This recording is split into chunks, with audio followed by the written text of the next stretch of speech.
दुख आपको आपका परिवार कभी नहीं देता भाई। ना आपकी माता आपको दुख देगी, ना आपके पिता आपको दुख देंगे, ना आपका भाई आपको दुख देगा, ना आपकी धर्म पत्नी आपको दुख देगी, ना पति दुख देगा, ना बच्चे दुख देंगे, ना कुटुंब दुख देगा, ना बहू दुख देगी, ना पोता पोती दुख देंगे। आप में से कितने लोग हैं जो टीवी पर कथा सुन रहे हैं और उनका परिवार उनको दुख दे रहा है? कितने लोग हैं?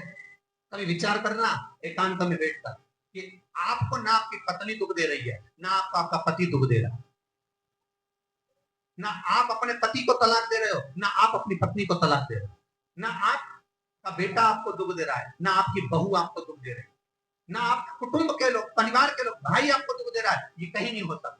भाई भी आपको दुख नहीं दे रहा, ना आपके परिवार वाले, ना नातेदार, ना रिश्तेदार, ना मित्र, ना सखा, ना दोस्त, कोई आपको दुख नहीं देता। ये शिव महापुराण की कथा कहती है। हमको लगता है कि हमारे परिवार वाले दुख दे रहे हैं, हमको लगता है हमारी बहू हमें दुख दे रही है, हमें लगता है हमारी सास हमें दुख दे रही है, हमें लगता है हमारा पति हमको दुख दे रहा है, हमें लगता है हमारे कुटुंब वाले हमको दुख दे रहे हैं। और शिव महापुराण की विद्येश्वर संहिता कहती है ये कोई आपको दुख नहीं देते। दुख आपका पूर्व का कर्म आपको देता है। ये जितने भी मिले हैं ना आपको, रिश्तेदार, नातेदार, कुटुंब, भाई, बंधु, सखा, पत्नी, पति, पोता, पोती, ये जितने लुटेरे मिले हैं, ये जितने अपशब्द कहने वाले मिले हैं, ये जितना ताने देने वाले मिले हैं, ये जितना गाली देने वाले मिले हैं, ये जितना उंगली उठाने वाले मिले हैं, ये कोई दूसरे नहीं, तुम्हारे पूर्व कर्म के कोई ना कोई पुराने ही होंगे जो तुम्हारे साथ जुड़कर तुम्हारे टांग खींचने के लिए सामने खड़े होंगे। ये कोई तुम्हारे होंगे।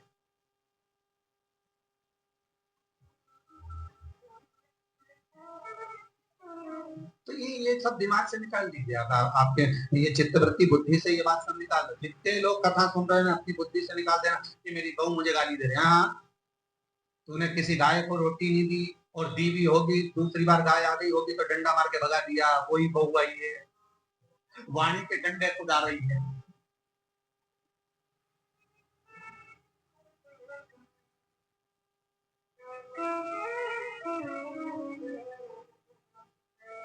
कोई बेटा अगर नहीं सेवा कर रहा, कोई बेटा नहीं पूछ रहा, समझ लेना पूर्व में हम हमारे बुजुर्ग कोई दादाजी होगा, कोई दादी जी होगी, कोई ससुर जी होगा, कोई जेठ जी होगा, हो सकता है किसी की हमने सेवा नहीं करी हो और वही बेटा बनकर आए, आज हमारी सेवा नहीं कर रहा। मत बुरे कर्म कर वरना पछताएगा, भगवान की आंखों से तो बच नहीं पाएगा, तू बच नहीं पाएगा। अरे वो अज्ञान मत करना, बचना नहीं है। बहुत बहुत ये हमें लगता है गुरु जी मेरी बहू बहुत परेशान करे, गुरु जी मेरी सास बहुत परेशान करे, मेरा भाई मेरी प्रॉपर्टी खा गया, मेरा भाई ये लेकर चले गया, मेरे ससुराल वाले ऐसे, मेरे रिश्तेदार ऐसे, मेरे कुटुंबी ऐसे, मेरे कबीले वाले ऐसे, मेरे ये ऐसे। तो हमको लगता है कि ये अपने ऐसे।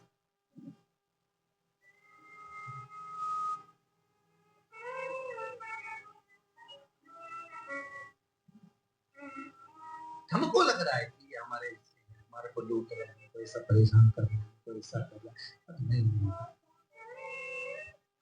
शिव महापुराण की कथा कहती कोई हमको कष्ट नहीं दे। एक बार पहले भी कथा में कहा, फिर कह रहे हैं आपको महाराज, फिर कह रहे हैं, आज फिर कह रहे हैं।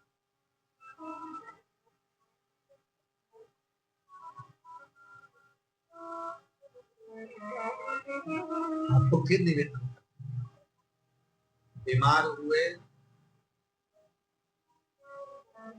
देवास में, बीमार हुए भोपाल, बीमार हुए सियोर, बीमार हुए कहीं, डॉक्टर को दिखाने जा रहे हैं तो डॉक्टर को दिखाने जा रहे हैं भोपाल, डॉक्टर को दिखाने जा रहे हैं देवास, मुंबई, पुणे, जहां तहां हम डॉक्टर को दिखाने के लिए, वहां हॉस्पिटल में हमने सुई लगवाई, इंजेक्शन लगवाया, वहीं से कहीं कुछ चीरा फाड़ी कर दी, ऑपरेशन कर दिया। जरा विचार करना कभी एकांत में बैठ कर कि रहते यहाँ है, दवाई लेने पहुंचे, माँ इंजेक्शन वहां लगवाया, बताओ ऑपरेशन वहां करवाया। तो ढेर सारे हॉस्पिटल, कहीं ना किसी ने कहा सूरत भी जा सकते हो, किसी ने कहा अहमदाबाद चले जाओ, किसी ने कहा वहां चले जाओ, कोई कहे पुणे चले जाओ, कोई कहे मुंबई चले जाओ, कोई कहे इंदौर चले जाओ, कोई कहे भोपाल चले जाओ। पर रहने वाला कहाँ का और जाकर ऑपरेशन करवा रहा है कहाँ पर? विचार करिएगा। रहने वाला कहाँ का और इंजेक्शन लगवा रहा है कहाँ जाकर? जरा विचार करिएगा।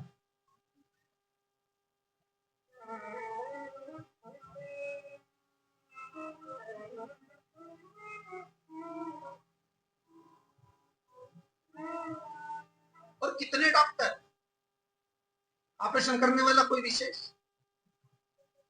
कितनी डॉक्टर सिस्टर, इंजेक्शन लगाने वाली कोई विशेष वहां बैठी है। इसको तुम नहीं पहचानते, वो आपको नहीं पहचानते। अभी अभी कोरोना का टीका लगवाया होगा, वैक्सीन लगवाई होगी, इंजेक्शन लगवाया होगा, कोरोना महामारी का लगवाया सबने। अब लगवाया तो उसमें आपके मन में विचार तो आएगा, ना तो हम इस सिस्टर को पहचानते हैं, ना हम इस डॉक्टर को पहचानते, बाकी आ गए। पर उसने हमको कष्ट तो दिया, भले वो थोड़ा सा चुभाया पर कष्ट तो मिला। पर विचार करा कि ये क्यों मिली, कारण क्या था, इसी ने क्यों चुभाया? हो सकता है पूर्व में तुमने भी इसको कोई कष्ट दिया होगा, किताब बराबर करने के लिए यहाँ लाके छोड़ दिया। तो वो दुनिया के लोगों ने कहा है ना कि ये कोरोना महामारी को उपजने वाला, वो चीन के ऊपर लोगों ने कहा कि उन्होंने इस कोरोना महामारी को प्रकट कर, अब उनने तो कर दिया, उनने तो संसार में विनाश का कारण बना दिया। पर फिर प्रकृति ने क्या करा? आज की स्थिति में प्रकृति क्या कर रही है? फिर वो भी अंदाजा लगा, कहीं मालूम पड़े मिट्टी हवा में उड़ रही है, ऐसी उड़ रही है गीली कि सब गाड़ी में बंगला सबके धो दिया। फिर बचा कुचा था, पानी की बाढ़ आ गई। अगर हम दूसरे को कष्ट दे रहे हैं, हम दूसरे पर उंगली उठा रहे हैं, हमने एक उंगली अगर किसी पर उठा दी, हमने उंगली उठाकर कर दिया वो ऐसा है, उसने ऐसा करा, उसने वैसा करा, हमने एक उंगली उठा दी, भले तुम विद्वान हो, भले तुम्हारे में विद्वत्ता है, पर हम किसी पर अगर एक उंगली उठा रहे हैं तो ये 3 उंगलियां हमारे भीतर जा रही है कि अपने अंदर झांक कर देखो कि आप कैसे, अपने भीतर झांक कर देखिए कि आप में क्या तत्व था। जो हम दूसरे में कुछ खोट देख रहे हैं तो हमने कितना खोट भरा होगा, हमने कितना कपट भरा होगा, तभी तो सामने वाला कपटी नजर आ रहा है। जैसा चश्मा लगाओगे सामने वाला व्यक्ति वैसा ही तो दिखेगा, लाल कलर का लगाओगे तो लाल दिखेगा, काला लगाओगे तो काला दिखेगा, पीला लगाओगे तो पीला दिखेगा। नेत्रों में जो काम, अगर अहंकार है तो अहंकारी दिखेगा, लोभ है तो लोभी दिखेगा, वासनावान है तो वासनावान दिखेगा, तृष्णावान है तृष्णावान दिखेगा, चोर है चोर दिखेगा, कपटी है कपटी दिखेगा, बेईमान है बेईमान दिखेगा, अज्ञानी है अज्ञानी दिखेगा। आपकी दृष्टि जैसी होगी सामने वाली की सृष्टि वैसी ही नजर आएगी, सामने वाला व्यक्ति आपको वैसा ही दिखेगा। आपका चित्त अच्छा है, आपका मन अच्छा है, आपके दिल अच्छा है, आपके भाव अच्छे हैं, सामने वाला भी वैसा ही नजर आएगा। भगवान कृष्ण ने भेजा था दुर्योधन को अच्छा ढूंढने के लिए, एक अच्छा नहीं मिला। युधिष्ठिर को भेजा था पूरी पृथ्वी पर से कोई बुरा व्यक्ति ढूंढ कर लाओ, युधिष्ठिर को बुरा नहीं मिला। क्योंकि युधिष्ठिर की बुद्धि में, चित्त में ये भरा था, उनकी वृत्ति में ये भरा हुआ था कि बुरा कोई है ही नहीं, संसार में कुछ ना कुछ अच्छा ही दिख ही जाए। बुरा जो देखकर मैं चला, हम देख रहे, हम चित्त कर, हम विचार।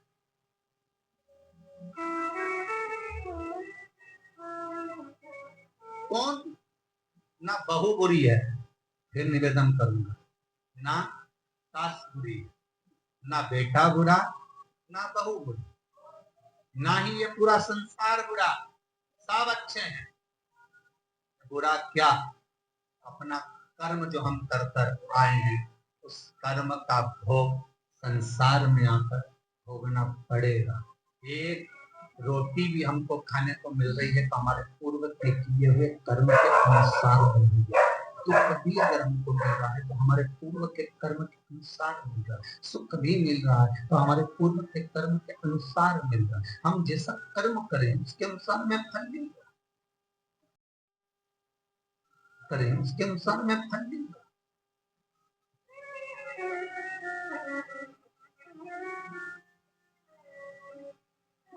इसलिए बारंबार कहा था कि मान मेरा कहना नहीं तो पछताएगा, माटी का खिलौना माटी में मिल जाएगा, एक बूट सूट सब यही रह जाएगा, और माटी का खिलौना माटी में मिल जाएगा। ये हेट रह गया, ये बूट रह गया, ये सूट रह गया, सब खड़ा की खड़ा रह गया, सब खड़ा की खड़ा रह गया। इसका मूल तत्व क्या है, इसकी महत्वता,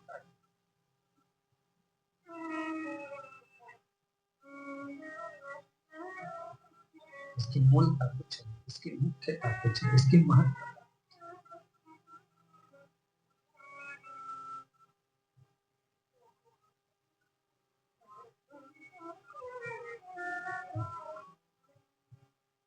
किले भोले का नाम,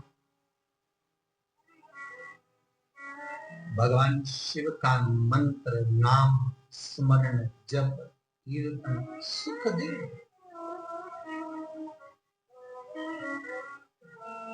और वो कोई साधारण आनंद बढ़ता चलेगा।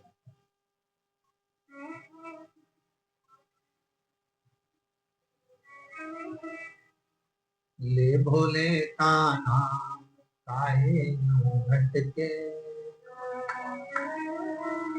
मिलता है आराम काहे यूं भटके। इस शिव का नाम ले,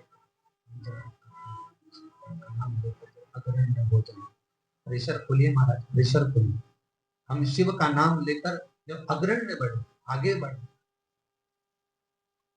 शंकर का नाम लेकर अग्रण्यता के भाव की ओर बढ़े, जीवन का सुख क्यों ना मिले, वो जीवन का आनंद क्यों ना मिले। महाराज शिव पुराण कहे, कोई बुरा नहीं संसार, ये जितने नाते रिश्ते कुटुंब कबीले बनते चले जाते हैं, ये हमारे कर्म के अनुसार बनते चले जाते हैं, कर्म के अनुसार, कोई दूसरा बनाता नहीं। जैसा पूर्व में कर कर आए हो, वैसा आपके सामने आपका व्यवहार सामने वाले का प्राप्त हो, वैसा व्यवहार हो।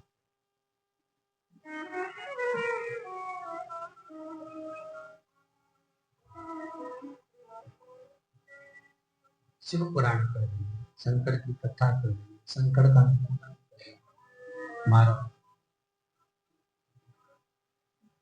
अच्छी संगत में बैठो, अच्छी संगत में अगर विराजमान हो गए तो सुख अपने आप। माता के गर्भ से अगर आपका जन्म हुआ है तो कुछ अच्छा करने के लिए, अगर आप बैठकर आज का चैनल के सामने शिव महापुराण की कथा सुन रहे हो तो अपने आप को गौरवान्वित महसूस करना। थोड़ा ना थोड़ा परमात्मा की कृपा, पूर्वजों का आशीर्वाद आपको ऊपर हुआ है, इसलिए आप शंकर की कथा को सुन रहे हो, शिव का भजन कर रहे हो। श्रावण के महीने में आज शिवरात्रि के दिन शंकर का अनुमोदन कर रहे हो।